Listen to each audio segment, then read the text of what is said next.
Welcome, Legionnaires, to the Long Live the Legion podcast, where we talk about the Legion of Superheroes comic book team, and we break subjects down so that whether you're just out of the Legion Academy or you're a longtime veteran, you get to know the team a little bit better. I'm your co-host, Jim. And I'm your co-host, Jay. And welcome to episode 17. What do we have on the mission monitor board for today? Today, we are going to take an in-depth look in the Bronze Age Legion. We did an episode earlier. We talked all about Silver Age. So we're continuing our timeline through the Legion. We're going to focus on not the entire Bronze Age, but we're going to start when the Legion moves into the backups for Superboy. So like 1971, 72. Right. And we're going to end with issue, I believe it's 282, 283. Right before Paul Levitz takes over for his second run. So the final issue we're going to talk about is one of my favorites, the Spotlight on Wildfire. Yay. Yeah. You may notice, and I just want to mention this before we start, that I probably sound a little bit sick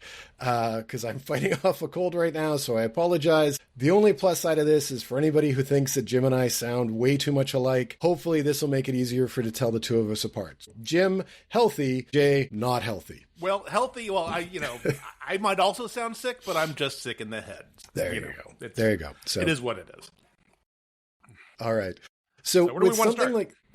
I was actually going to say, with something like this, and this is one of the weirdest eras of the Legion, because you really need to know what was going on outside of the comic to really get what's going on with the Legion. So we're going to spend a little bit of time talking about DC Comics and the history and a lot of the decisions that would end up influencing what would be the Legion in the 1970s and very, very early 1980s. So I'm going to ask Jim, when you think of like DC in the 1970s, what's your first thought, or what's your thought of the company? Of the company itself, I don't really know how to put that from a perspective of even today, right? I mean, because in the 70s, I was a kid, right? I was growing up. My first 10 years of my life were the 70s, basically. And my exposure to comics was, hey, that looks really cool on the page. Mom, can I have this? Right? So it didn't matter whether it was Marvel, DC, Star Wars, superheroes, Avengers, Spider-Man, all that stuff. So I just wanted to see cool, dynamic stuff. So to me, from the corporate perspective, what I think of is when we look at the history of comic books, I think of the DC implosion, right? That's the first thing that comes to my mind. But I guess what I tend to think of, though, are just the sheer amount of comic books that are out there at this time, just for the Legion, right? Over the last couple of weeks, I'm sitting there reading through all this stuff. I kind of thought that it would never end because there was so much stuff. Because not only did you have the Superboy and the Legion, and then the Legion stuff itself, you also had a lot of extra stuff that, you don't get as much of today, but you'd have these DC Comics feature stories, right? Whether it was specifically on the Legion, Secrets of the Legion, a Christmas Legion story, all that extra stuff. There was a lot of content. And so I think when I think of the creative perspective, I think lots of color, lots of action. When I think of the business perspective, I think just a kind of a comic book glut, right? There's just a lot of stuff for people to buy. Yeah. So it's really weird looking back at comics. We talked about the Silver Age before, and in the Silver Age, right? Like DC is dominating Marvel in the 1960s. Like it's really kind of funny how when we talk about comic books and you talk about that glut of comic books, right? Like just to kind of give you an example of numbers, like right now, if a comic sells 1,000 copies, that's insanely good. Like that's top of the market. Like it is the best-selling comic that we have. Whereas in like 1969, the best-selling comic, believe it or not, was Archie, and it sold over 480,000 copies. Wow. So when you talk about that glut is real. Like Superman is number 2, and it's at over 440,000 copies. So like these are everywhere, but it was also a very, very different world. Like in the 1960s, comics are on newsstands, and they are in grocery stores, and they are in convenience stores. And you've heard stories of the spinner racks and all of that. And so comics are this cheap thing that's everywhere. Like they are ubiquitous. They are in every store you can think of. So exactly like you said when you were a kid, you walk into the store with your parents and you're bored and you see, like, I have distinct memories of being in the grocery store. Yeah. And in the cash line, like, instead of you see the chocolate bars and the candy, there would be digests, right? Which don't exist anymore. Well, it's funny you mentioned that story, right? Because while you were talking there, I was thinking exactly of this kind of scenario. So when I grew up in the mall, back when we had malls, and these were very small malls back in the 70s, right? They weren't like these huge monsters that were in the 80s. But it was a small mall. We had our giant grocery store on one end of it and had an outside entrance, but there was another mall side entrance. And when you left that giant grocery store, as soon as you took a left, there was a newsstand shop that mainly sold books and newspapers and obviously magazines and comic books. And so when my parents would, or my mom more specifically, would go and shop, and I was with her, I would say, can I just go over here and browse the comics and the magazines? And that's where I bought my comic books, right? It was not a comic book store. It was just a bookstore, a newsstand, basically. And they had almost everything on the shelf. Yeah. And I mean, I've told this story before as kind of as a joke of how different it was in the 70s. And I'm sure it was the same for you. Your mom would just say, go. You at 6 years old wander over to this newsstand, no parent in sight. But your mom knew you weren't going to move because you were enraptured. You were mesmerized by all these comics. And yeah, so this is the world that we're talking about with especially the 60s. Now, when we get into the 70s, when you talk about the newsstands and the grocery stores and whatever, the 70s was when we started to see a switch. Because what had happened was, in the 60s, magazines were more expensive than comics, but not like so dramatically that it didn't make any sense to not carry both. But by the time we get into the 70s now, comics are fighting with actual magazines for space. And if I'm a newsstand or if I'm a bookstore or whatever, and I have a choice between selling, say, a copy of National Geographic for $1 for selling a Superman comic for 10 cents, what am I going to do? I'm obviously going to sell the magazine, right?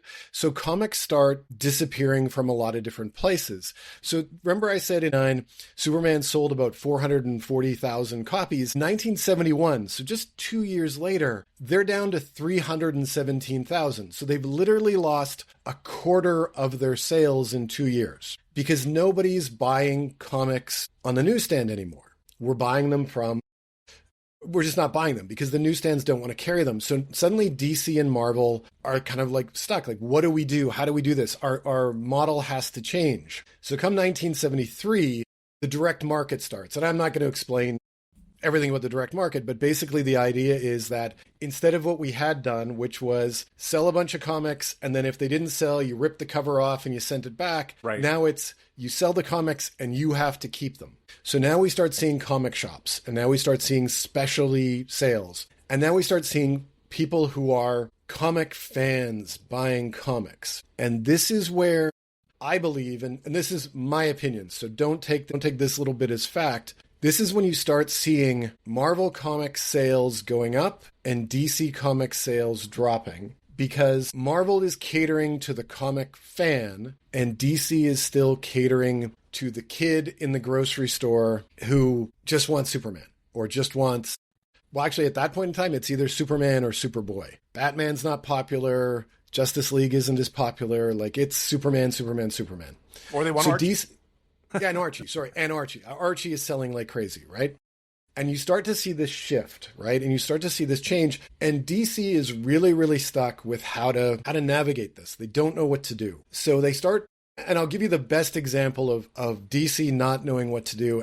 And I don't want this to sound like a criticism of Carmine Infantino, who I think is one of the greatest artists of the Silver Age. He gets named publisher of DC Comics, and he's literally canceling books for no reason other than he personally doesn't like them or he personally doesn't understand. So, like, for example, The Warlord, Mike Grell's creation in the mid-70s, was canceled after issue 2 because Infantino just didn't get it. And then Jeanette Kahn gets hired as publisher. That's one of her favorite books. She brings it back, and it runs for another, decade. Because they didn't look at sales. They didn't know how to track this. They didn't worry about it. They just said, we're just going to keep pumping up, like you said before, Jim, the glut of comics. And as long as they can keep doing that, they're going to make money. So the 70s is a lot of I've said this as a metaphor before, a lot of throwing spaghetti at the wall for DC. They just don't know they don't really know what works. So they're trying everything. So you have, and you mentioned this, and the DC implosion. So what their plan was in the mid 70s was, okay, let's release a bunch of new titles and a bunch of new ideas and kind of see what sticks and see what fans relate to. Because I know this sounds kind of insulting to the people who worked at DC at the time. I don't think they knew what worked. So they were just guessing. And the problem was, at the same time they announced all of these new books and they announced all of these changes, there's two things that are happening that are going to kill them. And the first one is, three things actually. The first one is there's a huge snowstorm on the East Coast of the United States, which shuts down all shipping. Paper prices go through the roof. So suddenly every comic company is going from 22 pages of story to 17 pages of story. And then the third one is Jim Shooter is hired as editor-in-chief at Marvel Comics. And we talked about this a little bit when we talked about Jim Shooter, and I cannot stress enough how important Jim Shooter was to the success of Marvel Comics. And I mean, look, it got to the point in the late 70s where DC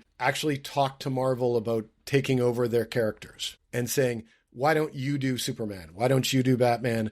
There was talk at DC in the 70s of canceling Detective Comics because it wasn't selling. The number of stories that come out at this time of just, these guys are just stuck. They're losing money like crazy. They are lost. So everything that we're going to talk about with the Legion is affected by all of this that's going on in the background. And when we get to that, we're going to say like, okay, here's why this happened, or here's what was going on. So thoughts? When you say, so obviously we had you mentioned Jim Shooter being editor-in-chief. Now this is at DC or Marvel or both, or at what point in time? No, sorry. So when he leaves the Legion, and so this is about 1976. No, sorry, the second time. So he comes back, and we'll talk about this in the Bronze Age when he comes back and he's writing.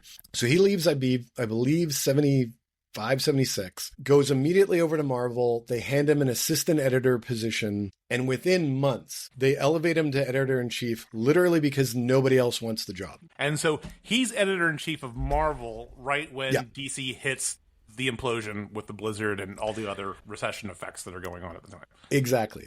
So while he is fixing Marvel, and one of the benefits for Jim Shooter was when the implosion hits, DC starts laying off a ton of people. And so they let go, like, for example, Al Milgrom, who was an editor and an inker at DC. He's got a bunch of work, and then suddenly it's like, okay, you're out of a job. Bye-bye.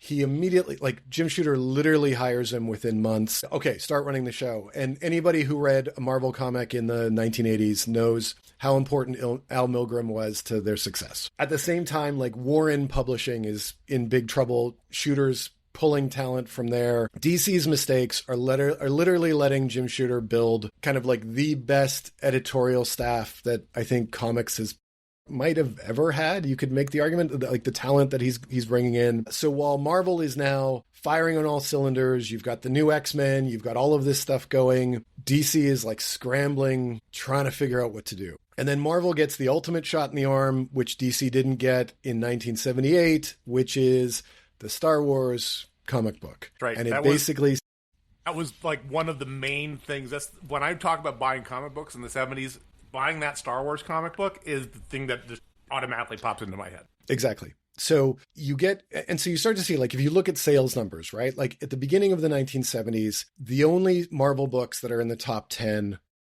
it's basically Amazing Spider-Man and maybe Fantastic Four. No, Fantastic Four. It's the two of them. Okay. And otherwise you're seeing DC and you're seeing Archie comics. By the end of the 70s, I'll just go with this. In 1978, Master of Kung Fu, which is one of my favorite comics of all time, is almost selling as many copies as Justice League of America.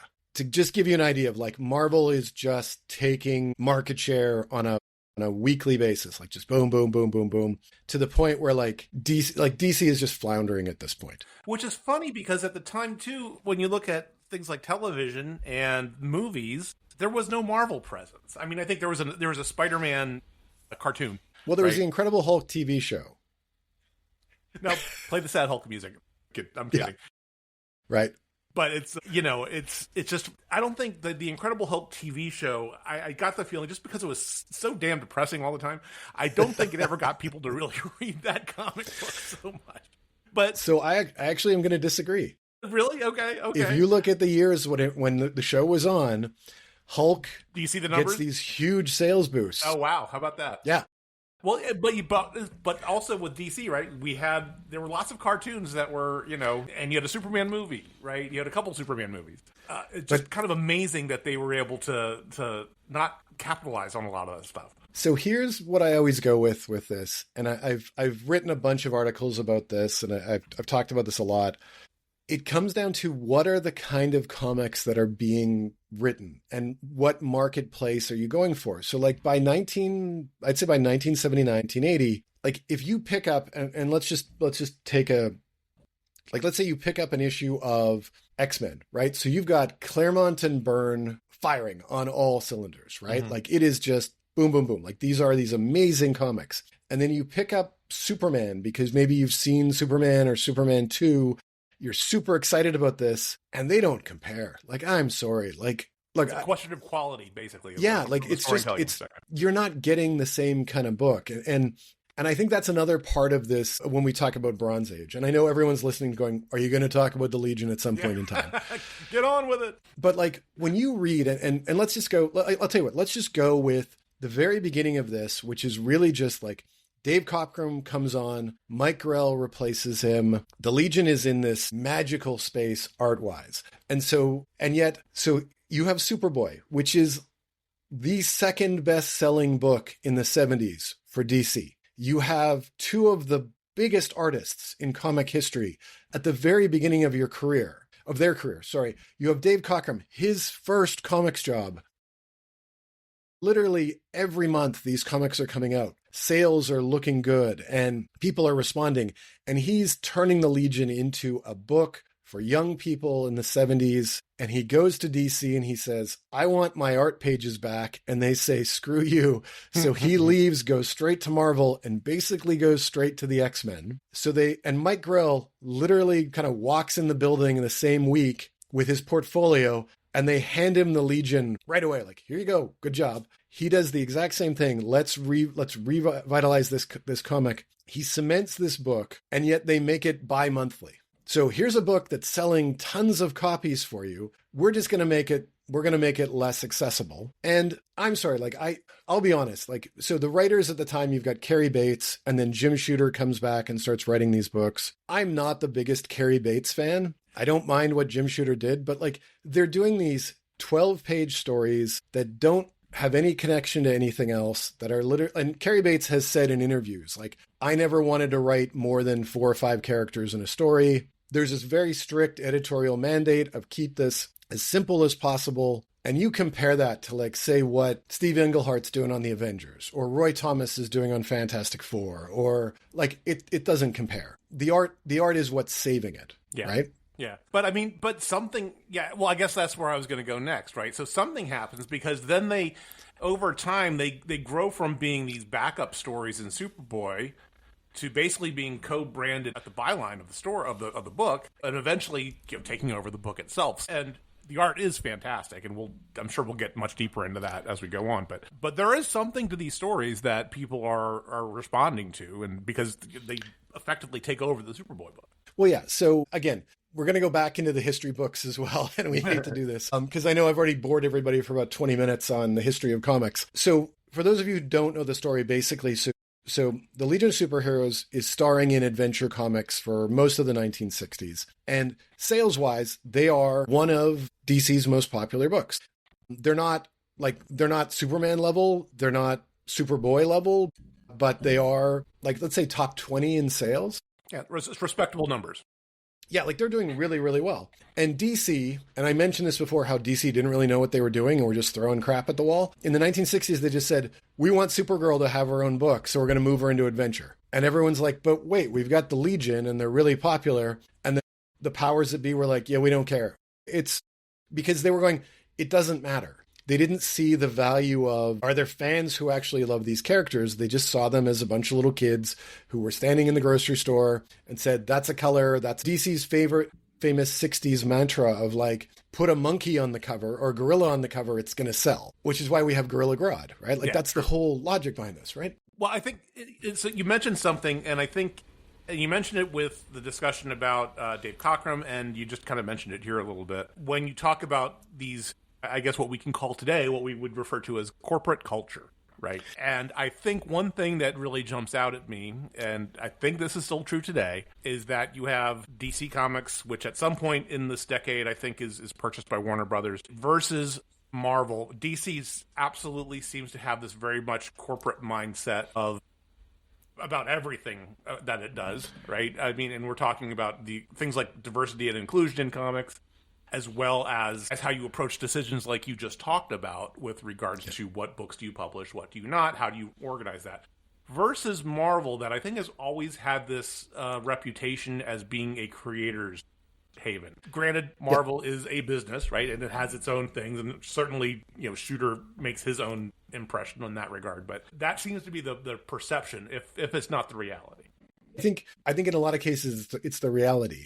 So I'm just going to say, like, I'm just going to apologize to all the listeners right now. I know we're jumping around like crazy just in my head. I'm sitting there going, okay, does this make any sense to anybody? And so I think you're right. And I think there's this corporate idea of like what makes a book sell. And I honestly think, like, reading a lot of the research I've done about DC and the Silver Age, there was a lot of contempt for the readers, whereas I don't think Marvel's ever had that. And I think that's what got them into trouble. And one of the things that really stands out to me is so they pull the Legion out of Adventures, and then suddenly you have all these Legion fans. And let's be honest, if you've got 280,000 people buying your comic every month, you have a ton of fans. And when suddenly their favorite characters disappear, they're not going to be happy about it.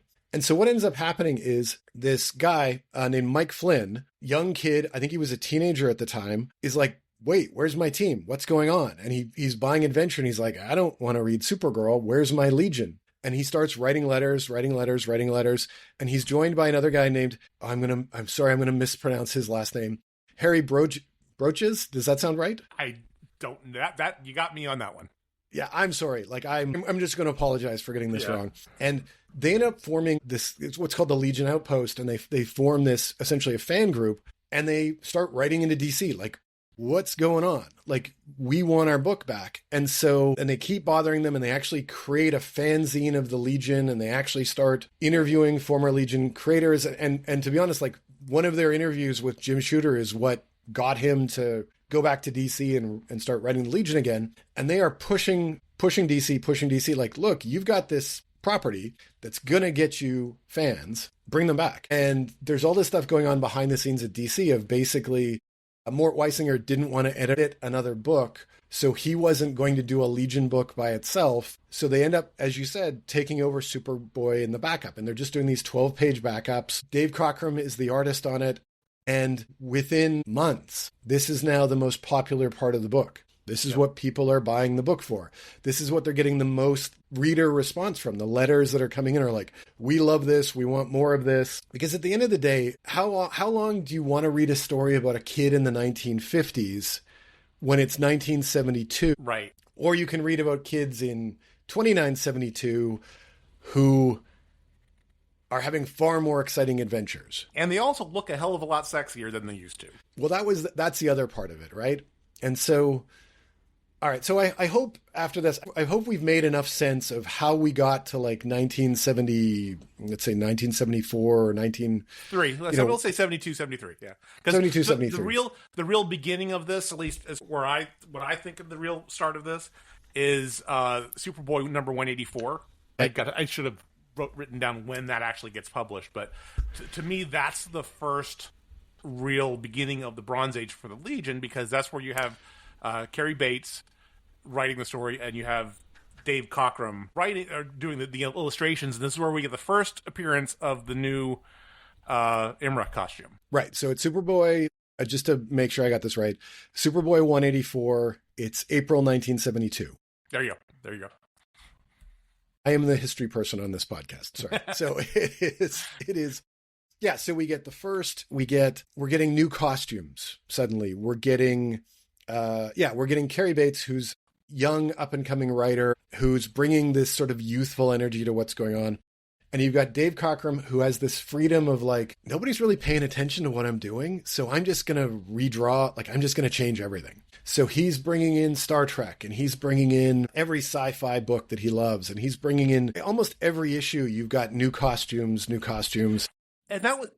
So I'm glad you brought that up, because this is something that I was just fascinated by. So just a little bit of way of background, when I was doing this prep for this and doing a lot of rereading, I realized that there's a huge gap. There is a massive, massive gap of collected comics in any kind of a binded or bound form in this era, right? So when I was going back here, I went through, and at the very end of the last Silver Age Omni, you get a couple of these stories where it's like just starting to Carrie Bates is just starting to come on board, and you get some new looks, but there's a big old gap. And so recently, this last year, there was a compilation called Zap Goes the Legion that was released, and it basically let me see, it goes from it looks like it goes up to 1974. Okay, and even then, though, you don't get... That's like... I think that gets you to, like, issue 202 or 3 or something like that. And so there's this huge gap from Superboy 203 all the way to, like, Superboy 234, I want to say, or 233, that are not collected. And so you have to kind of scrounge. I have some of these in floppy form.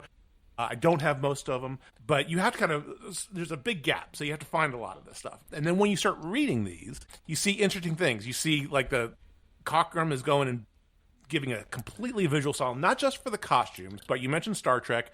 We get an updated Legion cruiser. Looks very... You have the whole saucer crew section and the engineering section with the nacelles, and just a whole visual different look. But the other thing that I thought was funny is that the new costumes are very gradually rolled out. Starting on 184, every couple of issues, somebody gets a new costume. And then eventually, I think it's by the time you get to 200, everybody's new. Everybody has their new look. But which is very different from today, right? When you have, hey, new team, everybody's got a fresh coat of paint.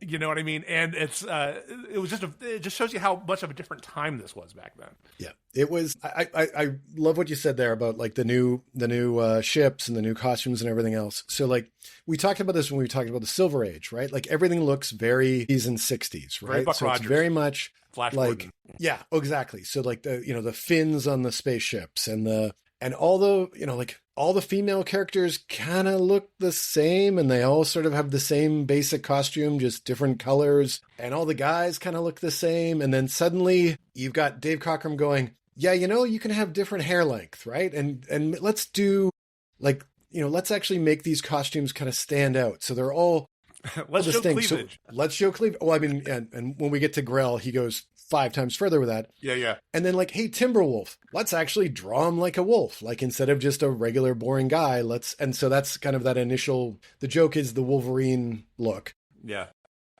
That's kind of where Wolverine came from. And then if you see who's the villain who actually just looks exactly like Timberwolf, the one alien that they fought. I'm going to blank on this. That they fought during the Phoenix Saga. And he's basically the Timberwolf. X-Men. Oh, okay, Yeah, in X-Men, sorry. He's the Timberwolf analog. And I know everybody's listening to the podcast yelling the name, and I'm sorry that I'm old and I've forgotten. Because I do the exact same thing. So everybody, as you're yelling the name, know that you're smarter than me. And just email us at longthelivelegion2025 at gmail.com to let us know. Just go, Jay's an idiot, and it's blah, blah, blah. And I'll be like, because I'm not going to look this up. Okay. So yeah, so you've got this going, and he's making this look like something that would be done at that time period.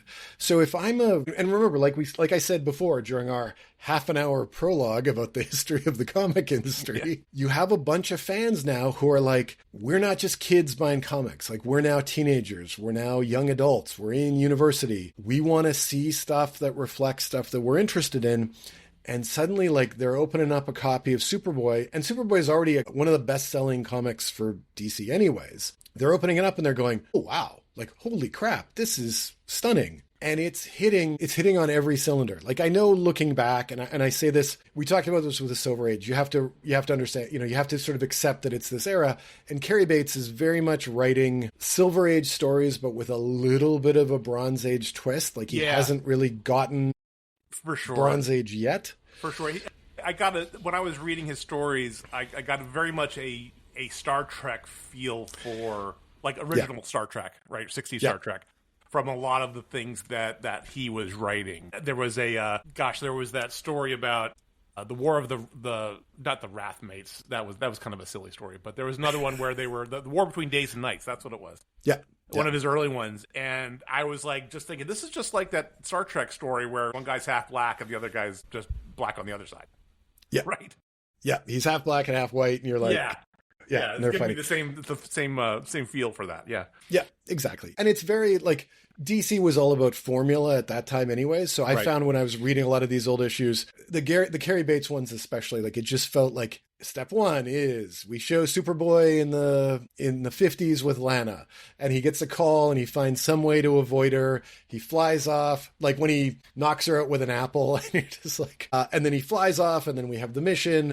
And we only see like 3 or 4 Legionnaires because Bates doesn't want to fill the book with a ton of characters. And then it's step 1, step 2, and then the reveal is Chameleon Boys pretending to be something else, and then they catch the bad guys and we're done.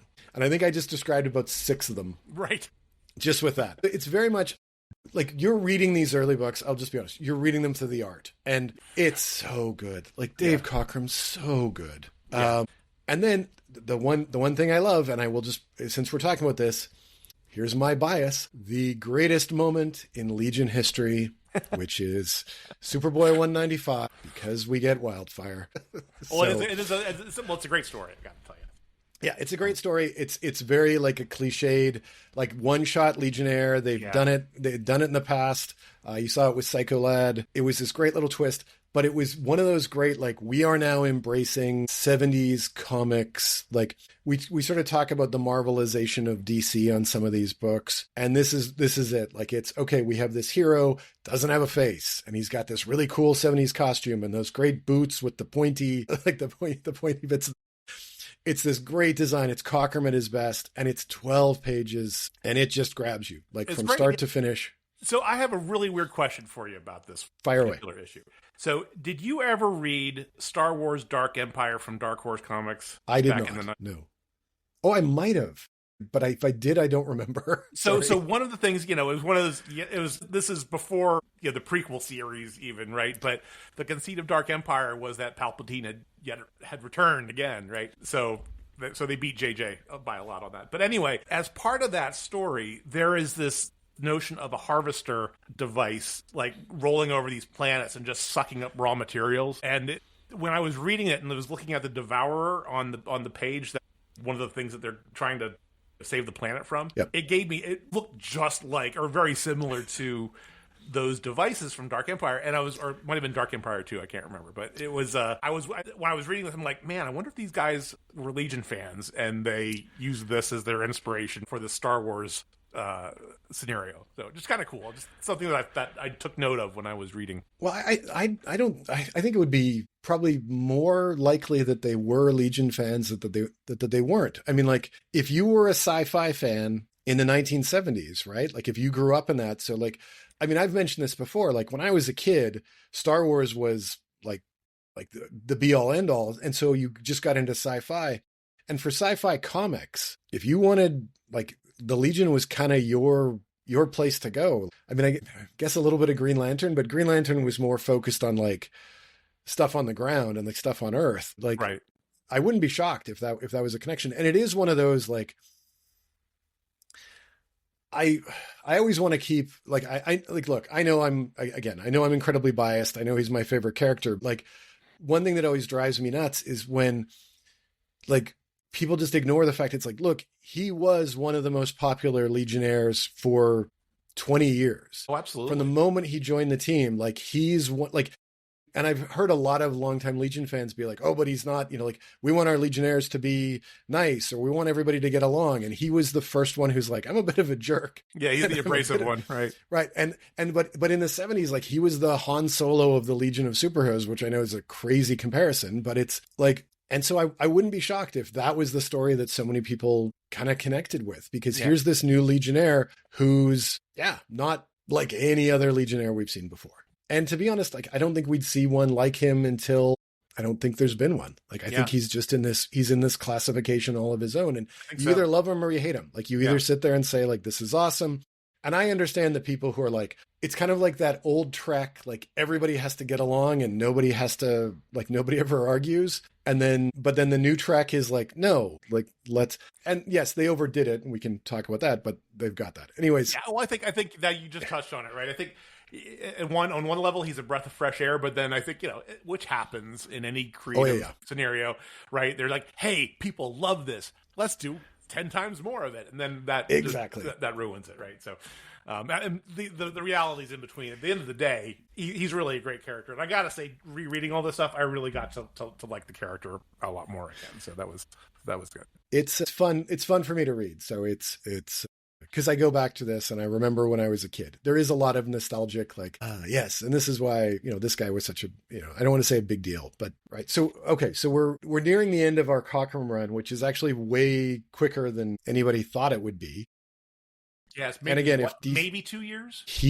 So I'm just going over the numbers right now. He started in April 72 and he was done May 74. So yeah 2 years. And it's, and he did issue 200, which is just beautiful. Some of his stuff in there, like and it's so much fun. I love reading the early works of great artists where you can see them just getting better and better, and the confidence and the pages, and it's just. But I guess the thing that's important here is that he started at a extremely high level just out of the gate. And got better from there, right? And so it's just amazing. And then hand it over to Mike Grell, who just really, literally picks up where he left off and keeps running with it. Yeah, and I think it was one of those where Grell just sat there and said, I know what's going on here. I get the ideas behind this, and I'm just going to keep pushing. And nobody pushed back and said, hey, maybe don't make them so sexy, or hey, maybe. Well, that cat's out of the bag. Yeah. And he's just like, nope, we're going to have some fun with this. So we get into the switch. Mike Grell takes over and continues with the Star Trek and the futuristic. And I kind of went with, have you ever seen the movie Barbarella? It's been eons and eons, I've seen it, so I couldn't tell you anything about it. Exactly. So, well, the one thing that everybody remembers about Barbarella is the costume, the costuming. And then Duran Duran is one of the characters, which is true. Right. Only it's Duran, I think, in the movie. And so I think Grell sat there and said, like, I'm going to embrace this different kind of sci-fi, which is sexy. Like, we're going to make these characters sexy. And the book just continues to take off. Now, again, if we're looking at sales numbers, the sales are dropping every issue, actually, because we're just losing readers at a dramatic level. But Grell is keeping Superboy as essentially the number 2 book for DC. So, of course, like I say, DC was smart enough to make it bi-monthly, because why would you want to make your second best comic available every month of the year? Anyways, like, I will say this. If it is one thing I have learned, the more that I have read about, there are so many cases where, like, people have succeeded in spite of themselves, and it just seems to be... It doesn't seem to be it's not the exception. It seems to be the rule. Yeah. Anyways, so we get Mike Grell, and I'm going to ask you this because I'm a unabashed Mike Grell fan. I've like when he's going to have this new big hardcover of all of his work, and it came on Kickstarter, and I'm like, I have to get this. Wait, what? You didn't know about this? You need to tell me more about this when we're not recording.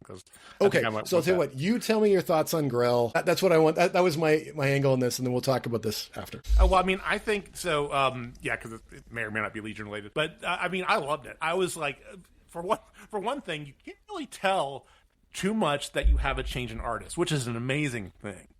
It was very seamless, very smooth. From hey, look, we have a new artist. There's a new guy on the banner. But the quality was just so amazing. I mean, it was so good. I almost felt like crying while I was reading some of these things, because it was just like, wow, I can't believe the density of story and art that you're getting in the early to mid 70s. There is just so much good stuff in here that if you're a kid, you're just like, wow, this is crazy. And then if you're a teenager reading these, you're like, hey, these are the sexy characters, and it's also kind of fun too, and I think this is probably more a Bates thing, or really the combination of both of them, right? Where these Legionnaires are explicitly being sexual, right? Meaning, they call each other lover, which back in the 70s, that meant you were having sex, and you have there's one scene, I think it's in issue 201, I think, where I think it's the Dream Girl backup, where she's all in sexy lingerie, she's in bed. There's clearly somebody in bed next to her. And it has the same hair coloring as Starboy, so I figure it's him. But this is something that you didn't really see at the time so much. At least I don't think so from a superhero comic book. But it's great stuff. I mean, it's just wonderful images. Yeah, so that was a Cockrum a moment with Dream Girl in bed and Starboy's head. Okay. Well, like I said, they switch over so exactly seamlessly. It's like, I think, what is it, the 202 or 203 where maybe that Grell takes over? I can't remember. So Grell takes over in 203. Yeah, Grell takes over in 203. I think he does some inking on 202. I shouldn't say think. He does some inking on 202 because Cockrum's like, I'm out. And then it's just like, I'm not finishing these pages. And then Grell, and I agree with you. It's just this smooth transition of and I think it's because it's this young, vibrant, sexy, and I think Bates is pushing this as well. Like, there's more than a few issues with Duo Damsel and Bouncing Boy where they're like, nudge, nudge, it's going to be a threesome tonight with both of my wives. Ha, ha, ha. And they're no longer hiding, these are characters these are characters who are, who are sexual. We're going to push. Can I talk about how Brainy made a Supergirl doll? Yes. Yep. Brainiac 5 made a Supergirl doll that he ran off with to be with. Oh, what were some other, just some crazy bits. Now, the other big thing that happens in this time is Cary Bates starts, and I don't want to say getting rid of the Legionnaires, he doesn't want to write anymore, but there is very much there's a push to kind of move the roster more towards a more powerful or a more dramatic style of character, right? So that starts with 200, where there's the big marriage between Duo Damsel and Bouncing Boy, so they both have to leave, even though Bouncing Boy's already found out he doesn't have any powers anymore. Yeah. But okay, we're gonna get rid of Duo Damsel. And it was kind of funny. I'd actually thought this would be a big deal, or this would be really controversial. And then I was reading, so I'm gonna call it a couple of books that I used for this podcast. So one of them is The Very Best of the Legion Outpost. It's from Tomorrow's Publishing. It's, if you can find a copy of it, and I don't think, I got lucky. I found something online, but it's super hard to find. But one of the things they were talking about was basically who should they get rid of? Who should be removed? So I'm looking at one. It's from Legion Outpost 3, and I think so. This is probably really early 70s, and Bouncing Boy is number 1. Supergirl, Matter Eater Lad, Dream Girl, Duo Damsel, Light Lass, Mon-El, and then everybody else. And so Supergirl's kind of just sort of disappeared at that point, right? Yeah. But the fans are kind of we want the heavy hitters. We want although Mon-El's a heavy hitter, but they're like, here's this group. Bouncing Boy is literally at 28%. They're just right. We want him gone. Wow. So Cary Bates is very much, I think, going with this. And Cary Bates is aware of the Legion Outpost. He's done interviews with them. He knows who these people are. So I think he starts saying, it's time, let's, I don't want to say get rid of the chaff, but let's clear this out. So we lose Bouncing Boy and we lose Duo Damsel. And then with issue 203, we get our second death. And it's Mike Grell's first issue, and they kill Invisible Kid. And this has been this big thing, and it was one of those issues where you read it, and I think it's a really weird story, but I wanted to get your thoughts on this. It's a very weird story. Oh my God. Yeah. It is, so it's revealed that an Invisible Kid can see this phantom world, and he falls in love with this woman, Mila, who's there, and that's where he's spending all of his time. And at the same time, Therok's brain, which is inside the Legion headquarters, has come alive and is called Validus. And so Invisible Kid faces off against Validus. Validus kills him, but everybody's kind of happy because now that he's a ghost, he can go be with Mila because she's actually not a phantom woman. She's a ghost as well. So they can be together, but they don't actually show them together at the end of the story. You know what? It gave me such My Girlfriend's in Canada vibes. I get, well, that's what happens down here, right? Where you have a phantom. Really, do we say My Girlfriend's in the States? Yes. For you guys, I guess it's My Girlfriend's in Texas or whatever. Oh, well, not Texas anymore. My girlfriend's in California. Definitely not That's Florida. fine. No. Sorry, Floridians. Anyway. But it was just such a strange vibe of an issue. And I'm like, whatever. Okay. And I'm just like, all right. But it's kind of funny. Like, and then what is it? The year before? Yeah. Or not the year. It was the year before. Sorry. The issue before Wildfire is officially a Legionnaire. So you can tell Bates is just, all right, let's start shuffling. Let's start making these changes. Really good things start happening as well. Like he starts, as cheesy as it sounds, like the fact that they introduce like cool up, right? Like, yeah, that's he's right. trying to do like, here's 30th century slang. Like, I love that. And then we're throwing in like, the SP, the more science police, and we get Devron. I think I'm pronouncing that right. And we get, they're literally just like, let's build up the universe. And I really think like Carrie Bates has just kind of said like, I don't really care about the Silver Age stuff. Like, I'm just going to do whatever I want, or I couldn't be bothered. And I think maybe that's why this era isn't viewed with the same respect that other eras are. But I kind of liked it. Like, he was just like, I'm going to expand. Like, I'm going to expand this universe. Yeah, well, like I said, it's like you had said before, this is where, the art really carries everything that's going on here for the most part. And then 1975, Jim Shooter comes back. Yes, that's where I was going to go next. Yep. Yeah. We're both on the same page here. And what would be your best way to describe Shooter's second run on the Legion? A misogynist? Yep. That's a really good way of putting it. I mean, I even made this comment. So his first issue. Yeah, I think I know. I made the same comment. I think what you're going to just say here. So go ahead. So it's the Pain Plague issue, and Projectra crashes the ship, and Timberwolf makes some comment like, "Oh, woman driver." And I'm just like, not only that, but then right out of the gate, he puts Saturn Girl in a gimp mask. Yeah, it's. I mean, he's working through things. Let's just go with that. Yeah, so I don't know. I mean, there's, it's, first of all, the Shooter stories at this time period, they're all over the place. There's some that are okay. There are some that are just very preachy. There are some that are classics for other reasons. I'm thinking about like when Caloric Queen and Absorbency Boy and the Super Rejects are introduced. But the thing that really, really jumped out at me when he was doing the monthlies, because I think he's there writing it consistently, and then not sure what was going on behind the scenes, but then you have a thing where Carrie Bates then starts kind of taking over, and they like alternate issues. But one of the things that I see the most that I made a note on, and this isn't necessarily exclusive to Shooter at this time, but it really jumps out with his stories. Well, there's two things. There's all the weird bondage stuff, like you said, working through things, whatever. Yep. The other thing is, man, the ladies have so little agency in these stories. It's just not even. It's kind of sad. Yeah, I mean, it's tough. The story where there's a backup story where Night Girl is featured, and she's like, this is a great chance for her to be. It opens up with her like surrounded on the ground, surrounded by a gang of men, and she's helped out by Shadowlast. But at the end of the day, she ends up just having to be rescued by Cosmic Boy. It's just horrible from that perspective. Okay, but it is horrible on so many levels. Oh yeah. So you have Night Girl. You have a whole thing about that. Just that one issue. Yeah. I remember when we did the Cosmic Boy episode, and I was like, okay, I think the worst Cosmic Boy story, which is part of this, which is when he can't use his powers for a day. Oh yeah. And Light Last calls him out. This episode.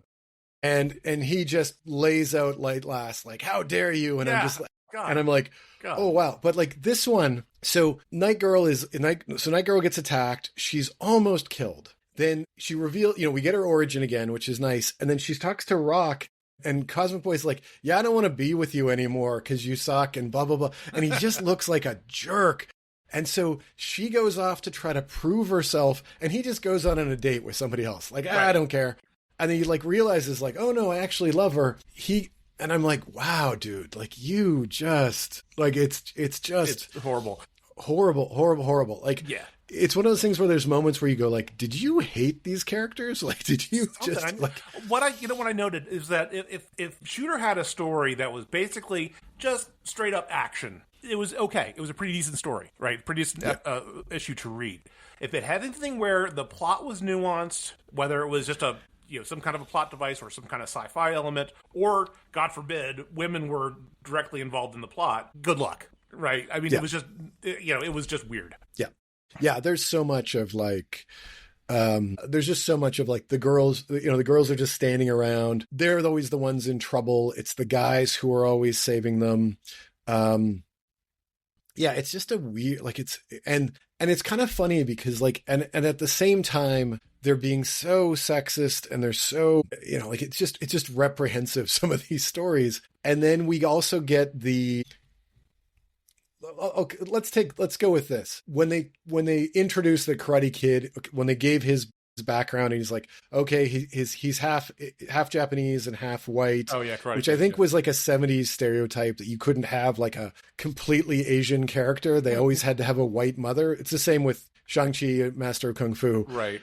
And you're reading this, and then of course they bring Tyrock in as well, and it's like, and that's as awkward and like just, and you always sit there and you say like, okay, are they trying? Are they just this stupid and they just don't get it? Like, yeah, I mean, what?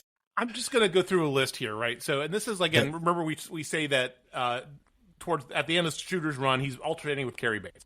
So you have this story that is just horrible that we're talking about around Night Girl. Then you have this, you have the story with, okay, that's 215. I'm sorry, I'm getting too confused here. So we have, there's the Night Girl story, that's 212, and 215 is the one where Cosmic Boy is being all, Shomer Shabbos. I don't roll on Sunday, dude. And then you have, 2 issues later, you have the introduction of Laurel Kent and this really weird, awkward interplay between Laurel and Superboy. And of course, Superboy doesn't know who she is initially. Then in 220, there's an issue where Tinya actually does have agency in the story and does a bunch of stuff to prevent a war. But she goes against what everybody else, mainly guys on the team, are saying to do. So everybody hates her for what she's doing. Yeah. Then even though she's right. Grimbor and Charma intro. That's its own whole thing. Let me see. There's another story where Violet is also made to look like an idiot. It's the Fatal Five story is taking place on Imsk, on her home planet. And again, I is completely shown as a kind of a simp and pining over Duplicate Boy for whatever reason. It's just all this stuff. It's like you have these moments where the story could be really, really, really good, but then you have this bizarrely sexist element in it, and it really, at least I don't know, for me reading this in 2025, it's just like, WTF, man, what the hell? I just don't get it. Yeah, it is. It's so funny is not the right word.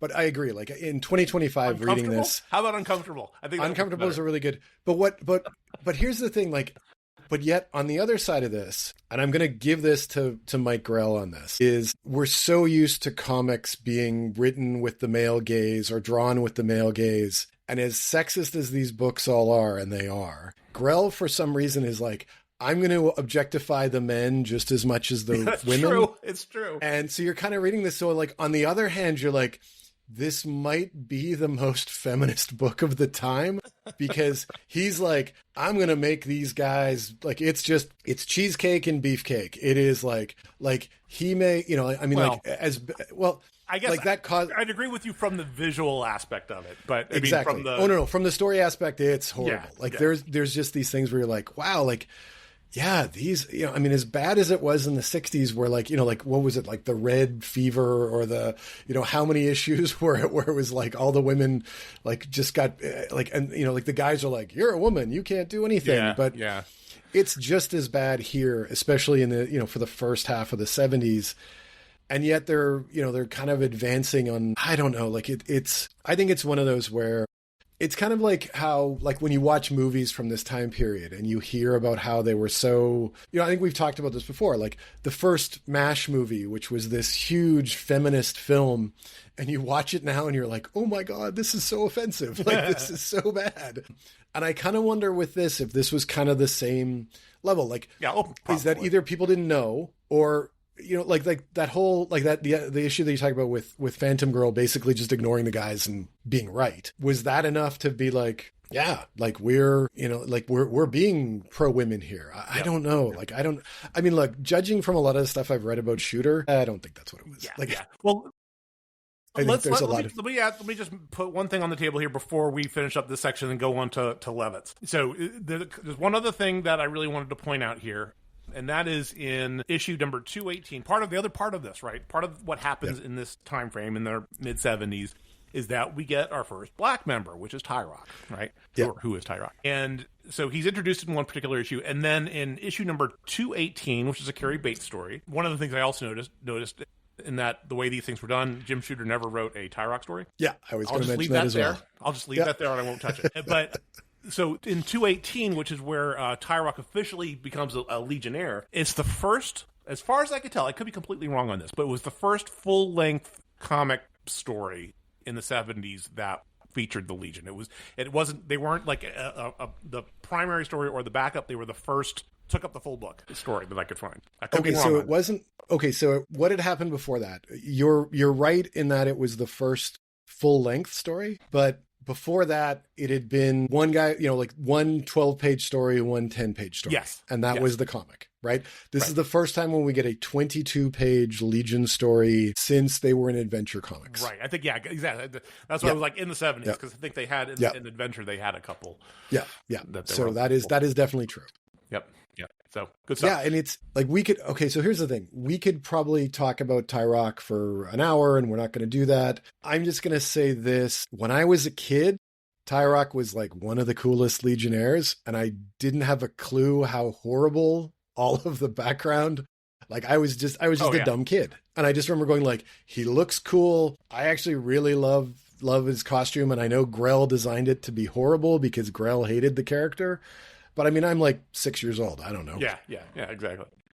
But I thought he was just this great intro. Looking back on it now as an adult, understanding, like, I'm like, ooh, like this is a tough read. So and I always come back to, I forget which podcast I was listening to, and they were talking about, what's more important, that the character is right or that the character is there? So like when you have your first black Legionnaire, does it matter that it's a good character? Like, does it matter that it's done well, or does it matter that you're actually seeing somebody who looks like you? And look, as a white guy, I can't comment on this because I've honestly never had a problem of opening up a comic book and go, hey, that guy looks like me.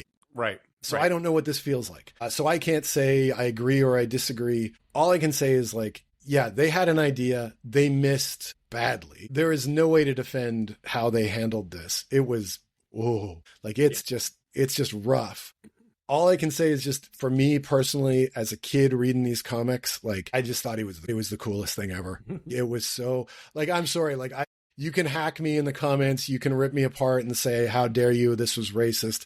As a 6-7-year-old kid, I remember every single time when I opened a comic and Tyrock was in it, I was like, I'm in. This is awesome.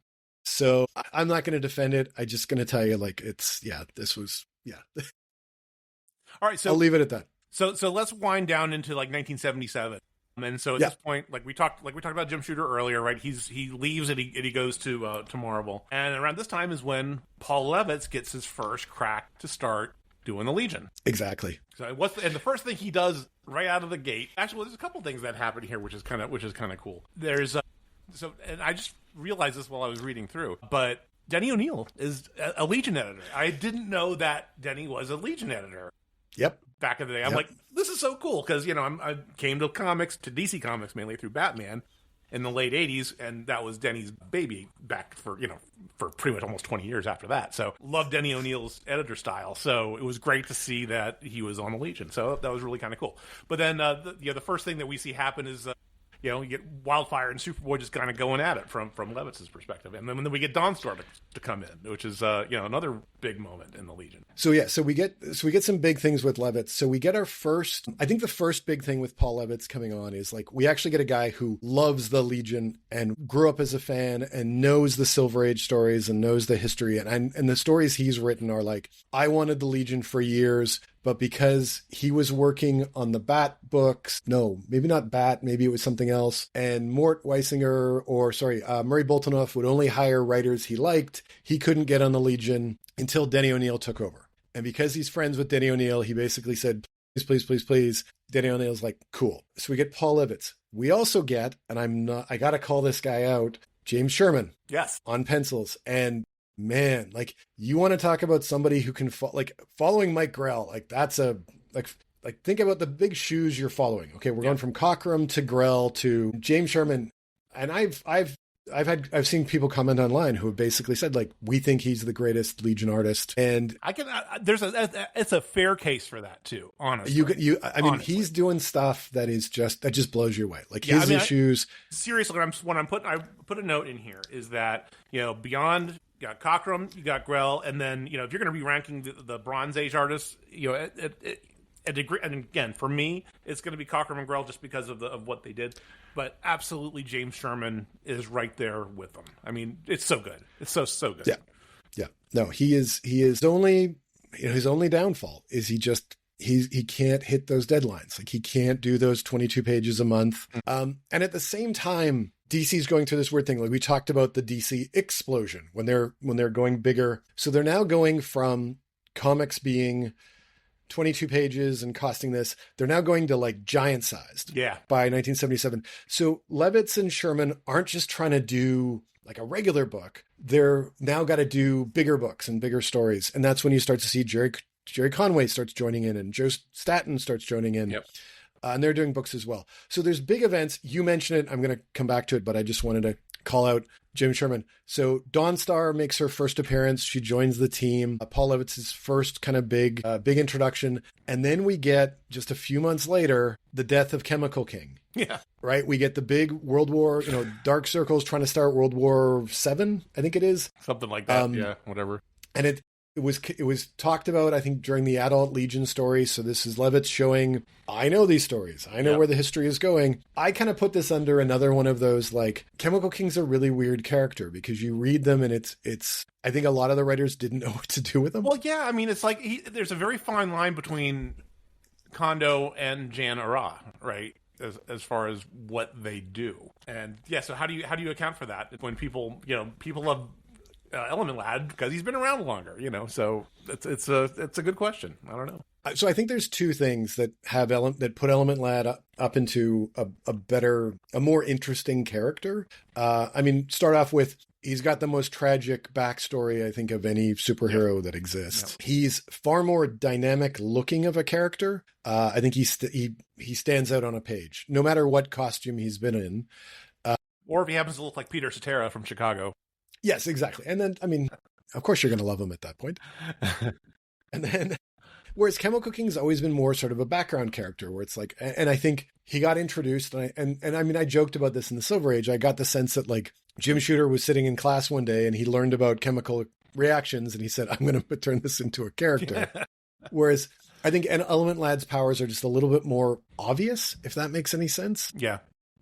And it's just an easier one to write. I mean, it's kind of funny, like at the same time, and Paul Levitz has admitted this, right? Like Tyrock just disappears. Yeah. Because Levitz has said, I don't know how to write sound powers and I didn't know how to write those. So I'm just going to ignore him. So he, you don't see him until he's gone. And I think Chemical King was kind of the same way, but I think Levitz was like, I'm going to call back the stories of my childhood. I'm going to make this big dramatic moment. There's another big thing that Levitz does is that he starts doing multi-issue stories. And I made a mention of that too. I think there's one of the Conway stories, I think, that might be like you go into one, then you go into the other. But yeah, you really see this with the Levitz stuff. Yeah. Yeah. Especially when you get into the Earth War timeframe.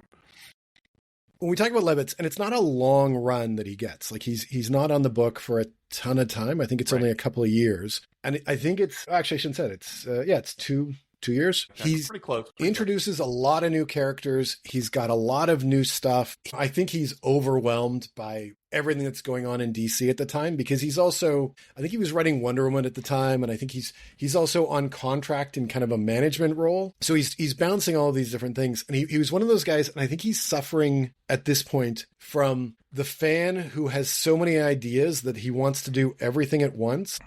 But I mean, like let's talk about like his, you could say like his big, like just to go with who he introduces, right? Yeah. We get the first Infinite Man, right? We get Siobhan Aaron for the first time. We get, like I mentioned before, we get Dawnstar.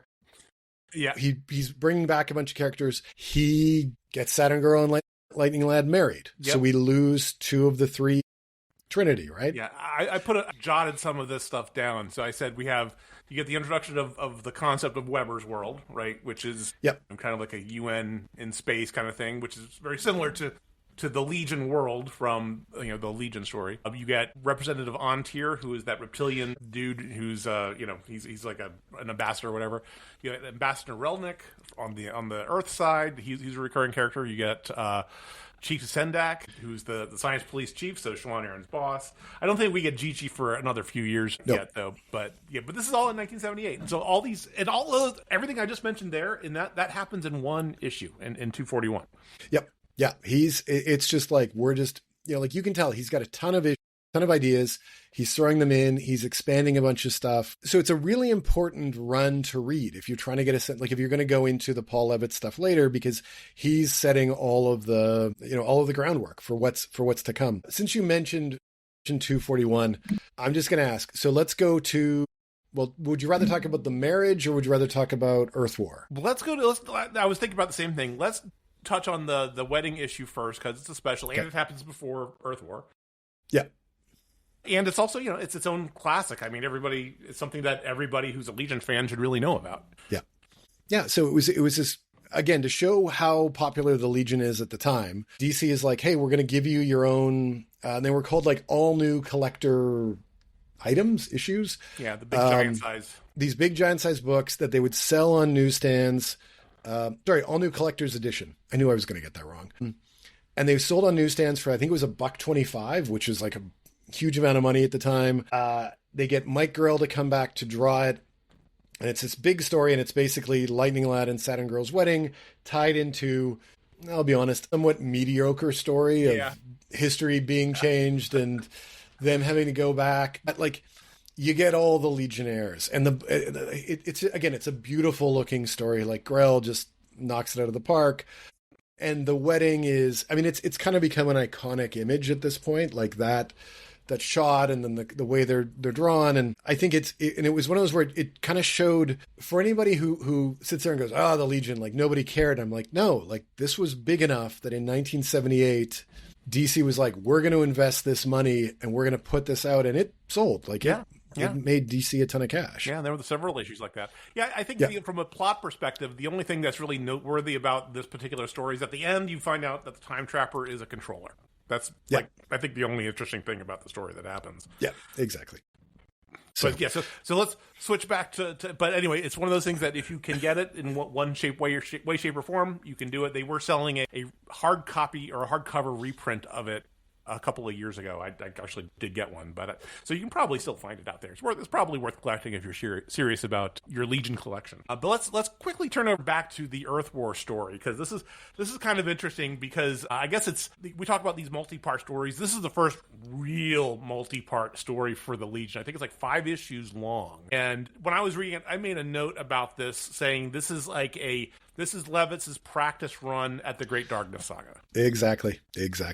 This is Levitz learning what, like, so he's like, I want to do this big event. He does it. And I think, depending on your take on the story, I think it's good, but I think it has some big holes, and I think there's some big problems.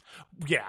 Well, I think it's one of those things where, so just our friend from online, Todd, emailed us about this particular story, and he didn't really like it. He says, I know a lot of people love Earth War, but I think it's poorly written.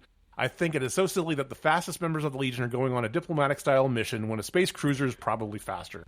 And the sequence of almost causing Siobhan's cruiser to wreck just because they are in such a hurry is unnecessary. Absolutely no one is on monitor duty to talk to Siobhan. She must sit there for days and doesn't even think about trying to call in your Legionnaires. So, yeah, there's lots of these little WTF moments going on in this whole story. But I guess for me, reading it is fun for all the reasons that you mentioned, right? Because you have just so much stuff going on.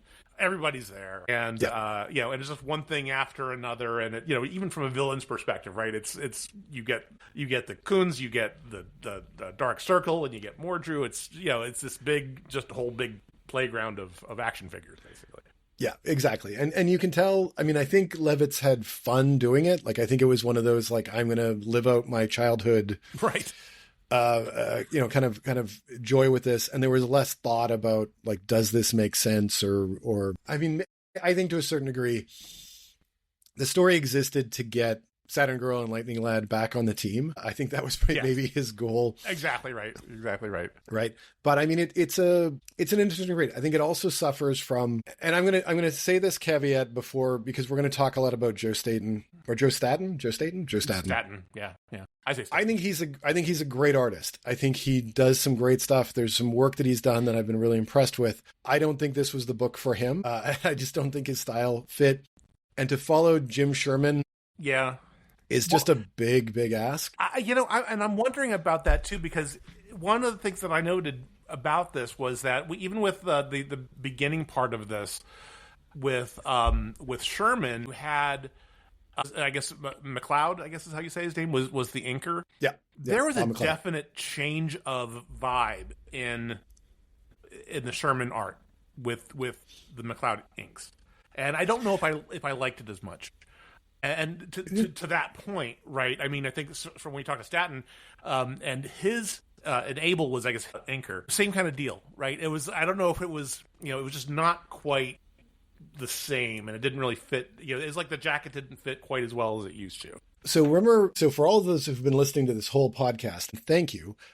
Way back when we talked about how after the Legion implosion happened, and they were getting rid of people, and they were, it was just chaos. So would it surprise you if I told you that from issue 243 to issue 249, so that's 7 issues, Joe Staten didn't have the same inker 2 issues in a row. So it's Jack Abel, Joe Gaella, Murphy Anderson, Dick Giordano, Jack Abel, David Hunt, Jack Abel. Like, it's literally like who's left standing as we're cleaning house, as we're just in chaos.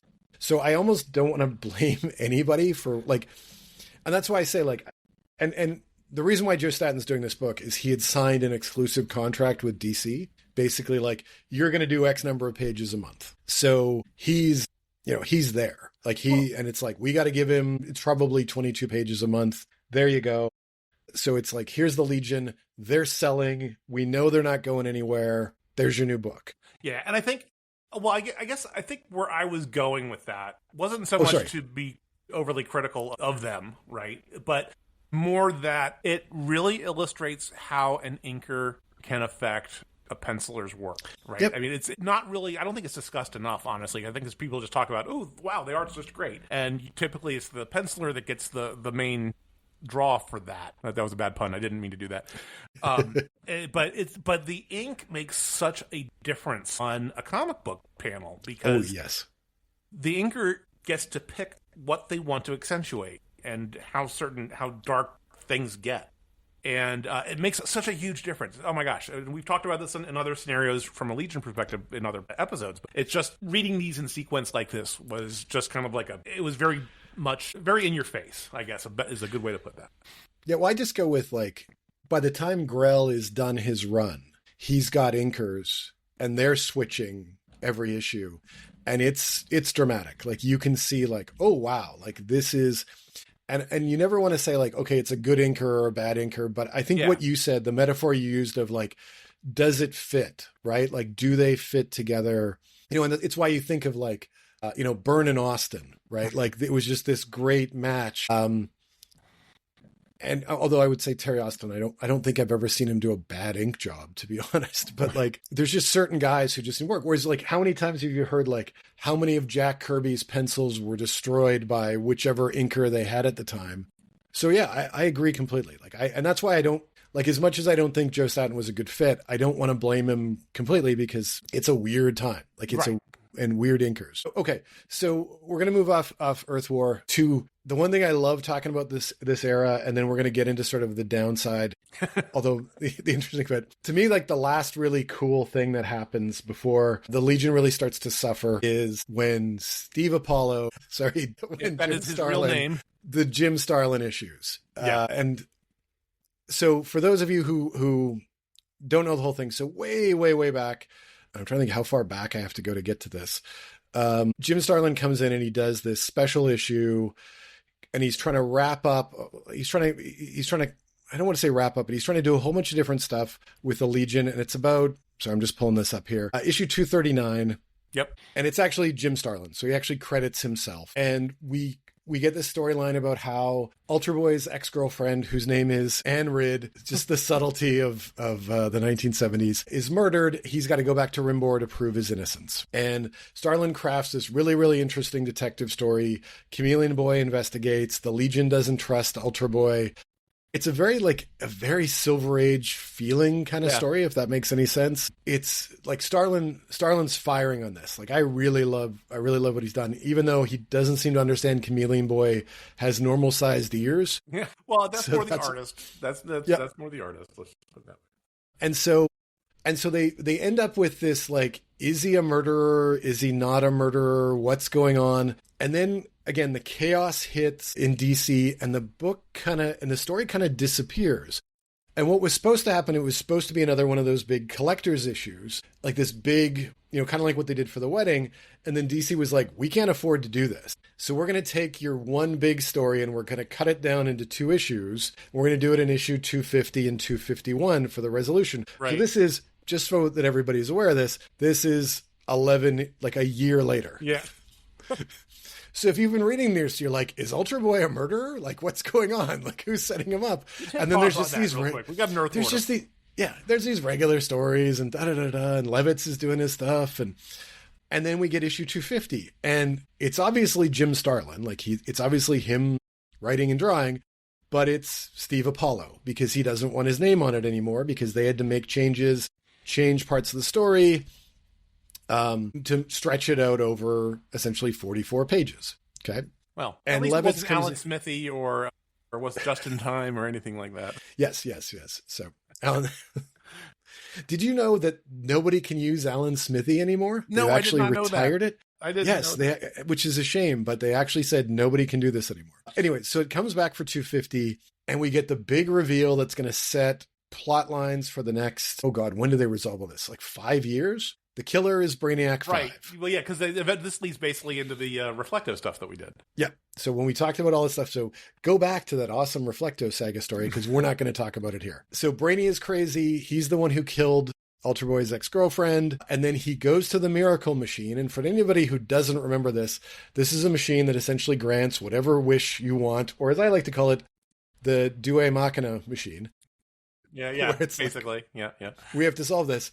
And he creates this being called Omega that starts walking through the universe to go and destroy the Earth. And we get Brainy at his craziest, and he's like, laughing like a maniacal villain. For some reason, Wildfire is the leader again, because when Starlin wrote the story, Wildfire was the leader. And so somehow he's super important. Omega is walking through, just destroying everybody. It's chaos everywhere. And then it's ended by... Well, I mean, there's the incredibly dramatic moment of Wildfire destroying the entire Legion HQ with one blast, and then Omega is defeated when Matter Eater Lad eats the Miracle Machine and then goes into, I call it a cosmic coma, but we can call it whatever you want.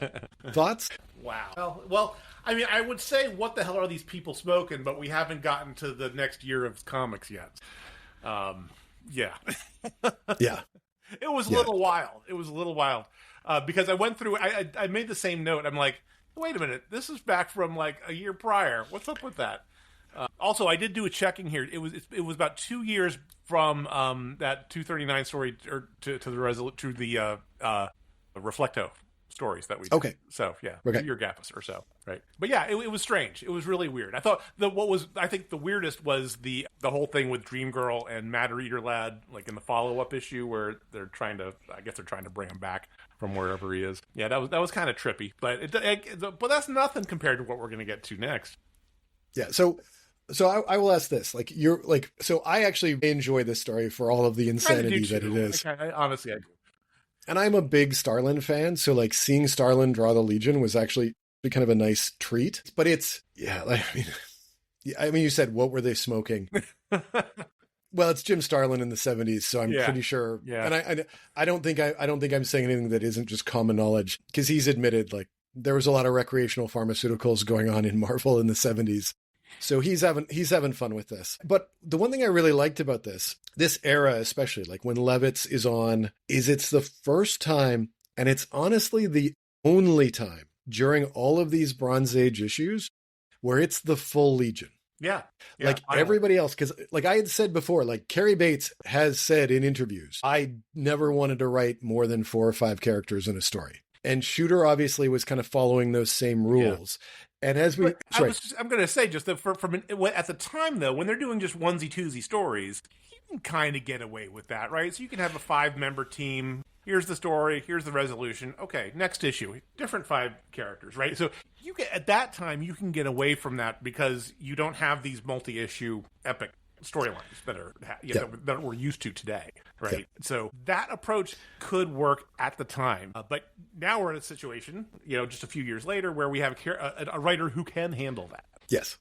And I will say this: like, if you're doing 2 stories a book and you're getting 5 characters plus Superboy in every story, your average Legion fan, you're going to see your favorite Legionnaire probably once every 3 months, which is you'd actually be happy with. I mean, that would be totally great.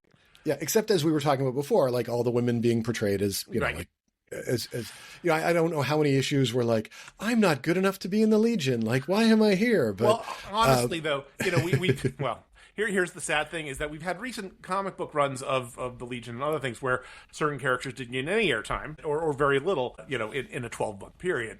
This to be able to have that at all is kind of, is nice. But anyway, I digress. Please. Yeah, we digress all the time on this podcast. Okay, the last part of this run that we want to talk about is the Jerry Conway run, and again, we're going to stop when we get to the Eclipse. The Reflecto saga, because we've already done talked about this a lot. So again, to get into the whole DC implosion bit when they're canceling books and they're firing people, Paul Levitz, because he worked in management, basically was like, well, I already have a job. And Jerry Conway contractually has to write some insane number of pages a month. So we're going to hand it over to him. Oh my God. So Conway takes over.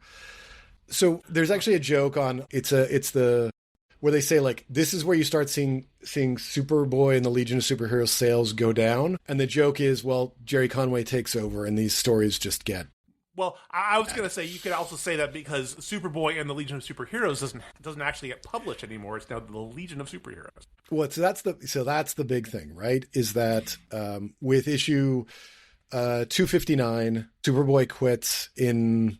I don't want to get into the whole... of reasons. Yeah, like, it's just dumb. But what had happened was DC was like, you know what? Our sales are going down. Do you know what we should do? Let's write stories that happen in the 1950s again, because that's what people in 1980 want to read. So they go to Carrie Bates, who was the Superman writer at the time, and nobody said, hey, Superman sales are going down too. Let's let Carrie Bates write more of them. Yeah. Sorry. So Superboy goes off to his book. The Legion gets their own book, so now we don't have to force Superboy into every story, and they just get. And you would think this would be like the perfect freedom for a writer to have some fun with this, and unfortunately, like look, you can just tell Conway does not want to write the Legion. Oh my God, it is so bad. This whole thing, there's actually in this whole next year of stories or so, let's just say year plus minus whatever. There's only one storyline that I really like, and that's the Darkman storyline. Okay, it's the only one that really kind of worked for me. Right, okay. Everything else is just like, come on, guys, what are you doing? I mean, really, what are you doing? What are you thinking about? I mean, God, carnivals, space pirates, naked legionnaires on a wheel of fortune? I don't know. It's just mind-blowing. And hell, you have... Oh, by the way, can I tell you that Joe and Ayla have a little bit of a fair in the air while they're having a little fun with each other, and while their partners are away on another mission? It's just like, okay, you guys are all over the place. It was just so obvious they are checked out at this point. It's just, oh my God. Well, it's one of those things where I really got the sense that Conway was just like, hey, how would I write the Avengers? All right, let's just... So I'm going to give some positives, even though I think this is the weakest part of everything. Conway's replaying the hits of like, okay, what worked in my past? So, okay, let's start giving some people some different personalities. So we get sullen, withdrawn Timberwolf. Like, whether you like it or not, and I'm not a fan of what he did, at least he's trying something, right? Like, at least it's, let's make this guy different. He's using everybody. So we're getting like the whole team. We're getting some behind the scenes stuff. We're getting their parents. We're getting their Yeah, parents. we're getting the Legion's parents. We get the whole plot line of RJ Brand going broke and them having to help him get his money back. We say goodbye to Tyrock. So I was going to hold off on that one. I still we get Block, which I think is a really good intro of a character. And I didn't mind the League of Super Assassins, like as stories go. Absolutely. But I mean, there's nothing, like you can tell, like he's like, I don't care if this is the future. I don't care if this is the 30th century. I'm just going to do what I know. And it really feels like I'm just going to keep things the same as we go. And I don't want to break anything. But yeah, there's some horrible stuff in there, like the space circus, and that's 2 issues. And and then the pirates going back in time to Krypton to like. There's just some, it's just not good. So, but hey, at least, Conway was able to get a break, and DeMatteis, how do you say his name? DeMatteis? DeMatteis, I think? Yeah, or whatever. And Steve Ditko, they came in and saved the day for everybody for at least one issue. So, do you know what's the funniest part about that issue? Well, which one? Okay. I mean, sorry. Okay, so before we talk about the Maya Veil, because I can go for like 10 minutes. And we're going long. I got to talk about how they got rid of Tyrock, which literally is like the dumbest, like Schmigadoon. The Schmigadoon. Okay, so that was the funniest, right? So Schmigadoon, if nobody's ever watched it on Apple TV, go watch Schmigadoon. It's awesome. So I'm watching it with my family, and I'm like, yeah, it's Brigadoon. And they're like, how do you know what Brigadoon is? And I'm like, Legion of Superheroes.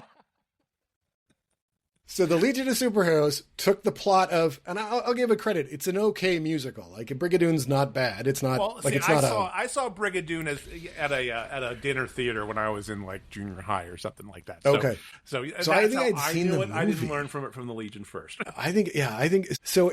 So they steal the plot of a mediocre musical and they turn it into a Legion story. And I just remember reading this going like, what? And it was. And of course, and as I've said before, I always liked Tyrock. So seeing him disappear, I'm like, well, this sucks. So anyways, just wow. Like, I don't get it. Anyways, so Dr. Mayavale, here's my favorite part about the Dr. Mayavale story. So it is the first issue where the Legion went back to 25 pages.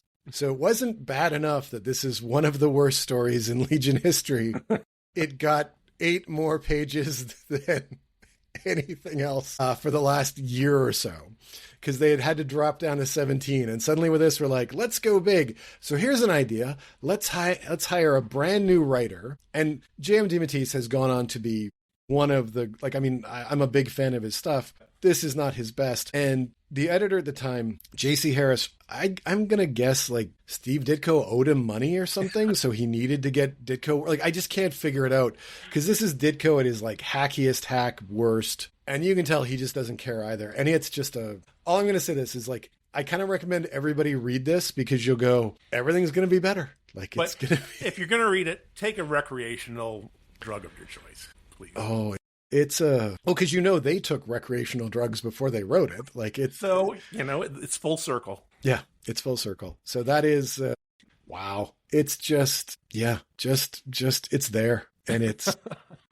I mean but then what's funny is but then we get the big thing of like Block joins the team. Yeah, that's big. Colossal Boy's mom becomes president of Earth. That's big, and actually sets story points for the next 5 years. Oh, at least. No, more than that. I mean, but yeah, I made a note of this, right? This is I think part of why there's several reasons why I like the Darkman storyline, because it's at the end of the day, it's a Fatal 5 story. But like you said, also it brings in these other elements of lore that, interestingly enough, aren't Paul Levitz sourced, right? Yep. At least I don't think they are. So this is the first time we see Marta. I think I could be completely wrong on that, but no, she's been there before. Okay, but this is the first time she's actually in a fairly important role. So I think the last time they saw her, and of course fans will email us and tell me I'm wrong. So she was kidnapped by the League of Assassins. That's right. Yes, thank you. Way back when. Yeah. So she was a glass statue, but she was an important role. That's right. So. That's right. Yep. But the other cool thing is we get to find out that how planetary governance on Earth is that random people are selected, because obviously... Which I got to be honest, considering what's going on right now, I don't know if it's a bad idea. Well, I think I think we've learned that the Fatal Five's axe, or that the Persuader's axe can cut through democracy. So exactly. So that's always important. That's what we've learned. In addition to everything else. All right. So I know we are going incredibly long, and I got to congratulate anybody who's listened to this whole thing. We knew this was going to be a topic. I have one last thing ever, so it's fine. We're okay. Well, not counting Foundations. Yet, yes. Yeah. The one other thing I wanted to call about at this point in time, and I think I'm one of the only Legion fans who this is important for, Jimmy Janes joins the team. Yes. As main artist on issue 263. And I don't think he gets enough love. And you've heard me say this before. I really loved his stuff. Looking back on it now as an adult, I can see every flaw and every problem. And like we mentioned about inkers, I don't think he had the right inker for a lot of his time. But I still think he did some solid stuff, and he I agree. He made the book look good. We talked about him when we did the Reflecto story. I think his stuff, his work in there is part of what is good about it. Yep. Right. So yeah, I don't disagree. It's great. And then the last one that I got to call out is issue 283, which is the very end of this whole thing, where we get Roy Thomas writing Wildfire's origin story. To no surprise to anyone, I love this book.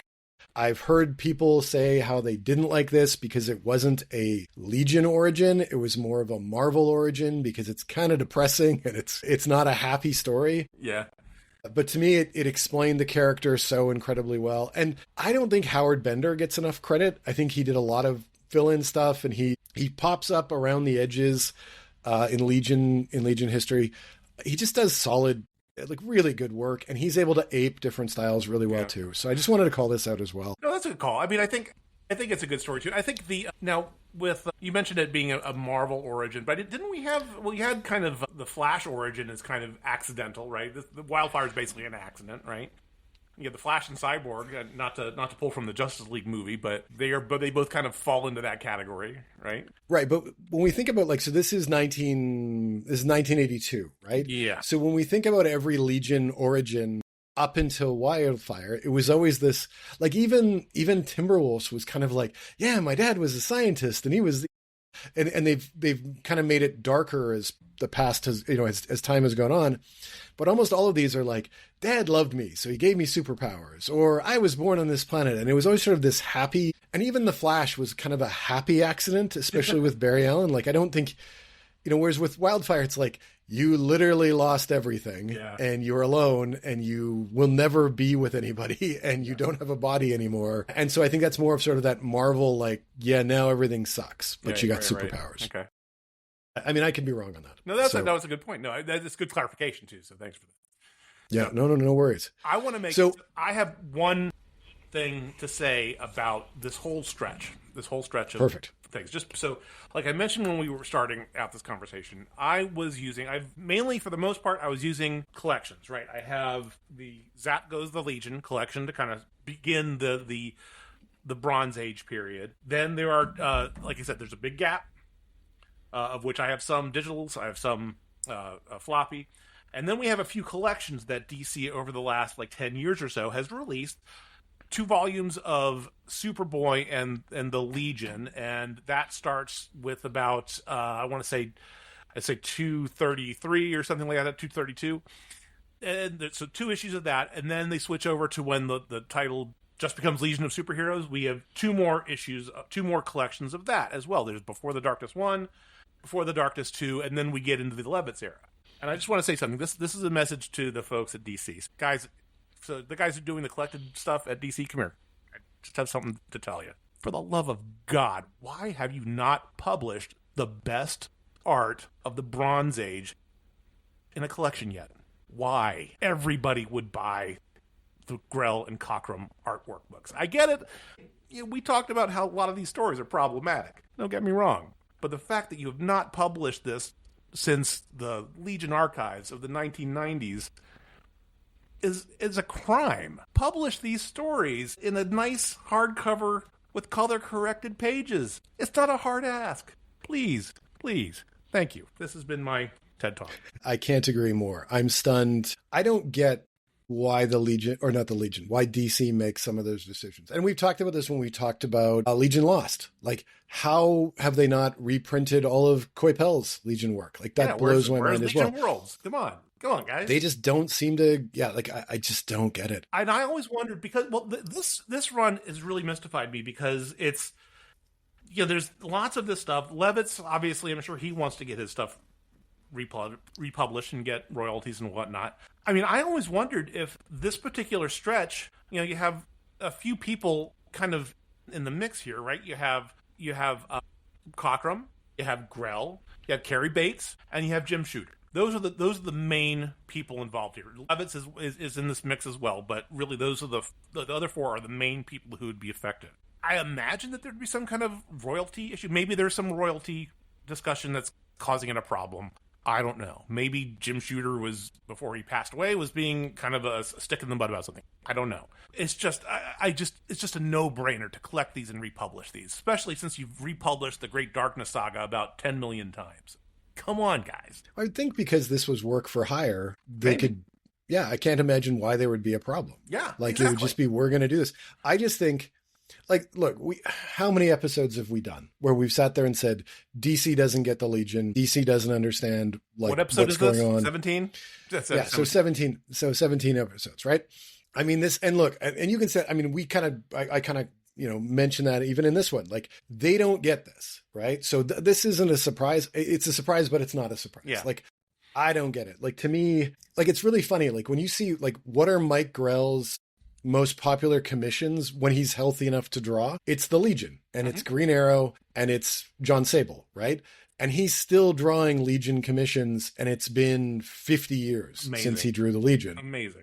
Like, these are, like, I don't get it from DC. I do not understand it, but it's DC. Like, DC has these weird corporate decisions that just don't make any sense to me. Like, it doesn't track, but what are you going to do? Okay, last one. So as you're kind of thinking about this whole run and this whole thing, recommendations, like, do you think people should read this? Should they check this out? Yeah. Okay. I mean, you got to read it. I just to go on the journey that I went through, because like I said, the latter half of this I'd read prior with the collections that I have on hardcover. But there's that big chunk, that 2-3 years worth of stuff that I had not read before. I had a blast reading it. And I had to go online. I had to find some places to actually pull the digital versions of this to be able to see it. But it was fun to read.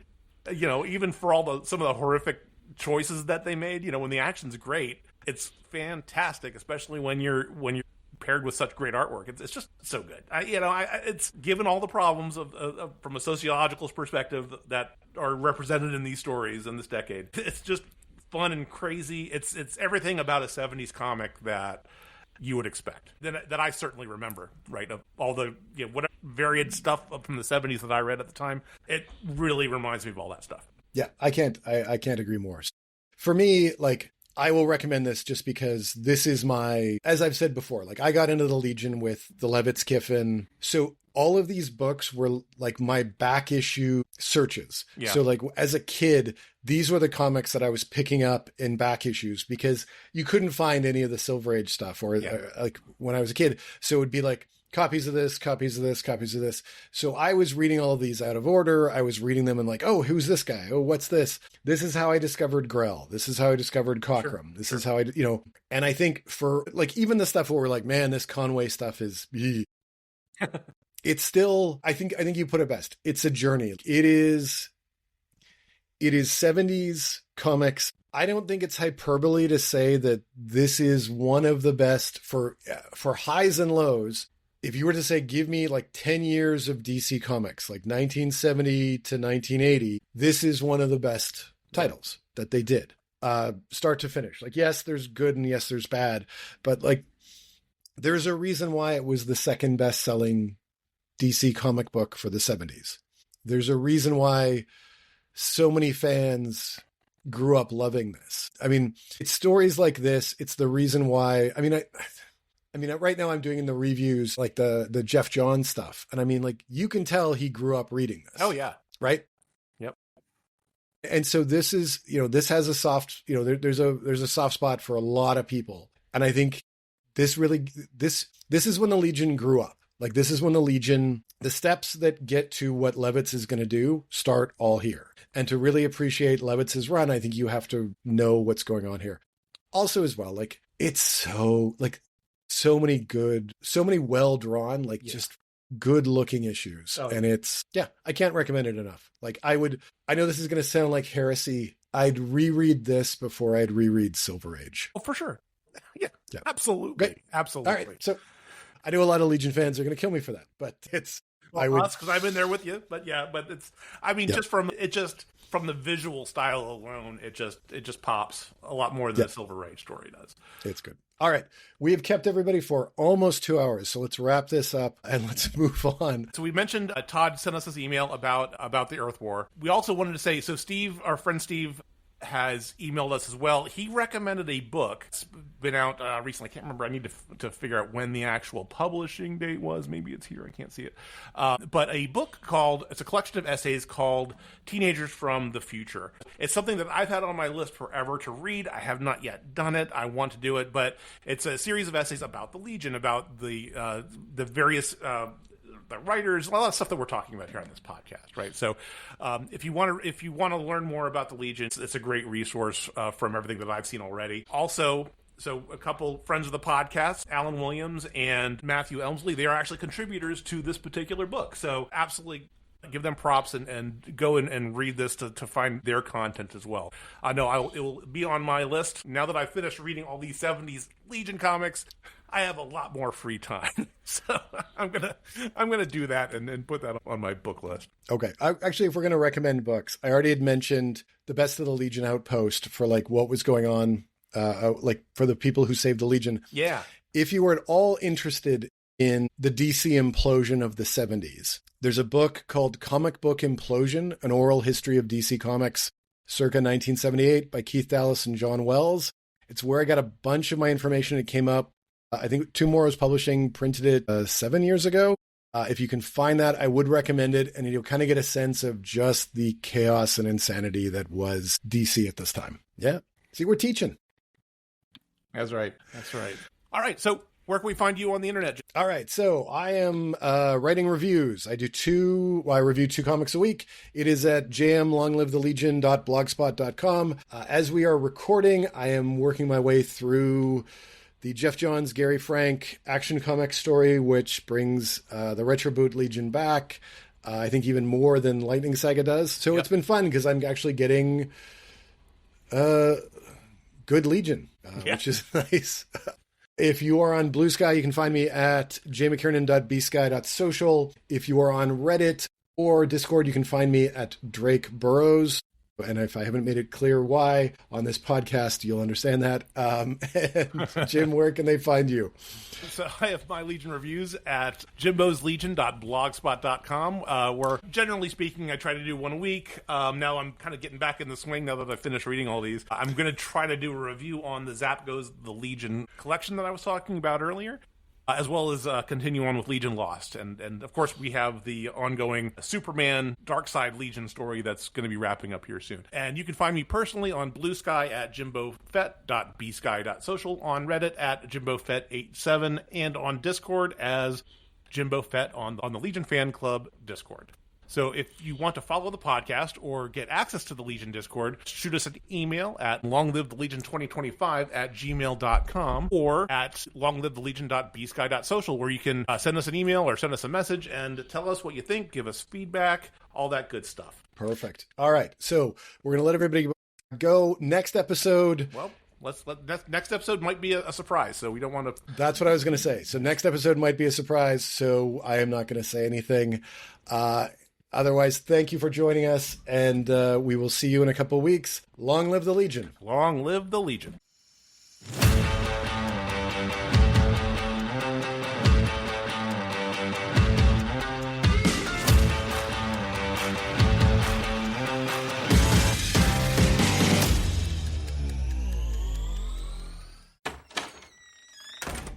Hey. Oh, hey, Jeff. What's going on, guys? Oh, talking about Superman. Oh, cool. I could talk about Superman. I could talk some more about Superman. We know. I'll bet a few people would want to get in on this. I'm down. You know it. That sounds like fun. I'll do it. Cool, let's do it. We can call the show Men of Steel. And you can find it at certainpov.com. Or wherever you get your podcasts. Yay! CPOV. certainpov.com.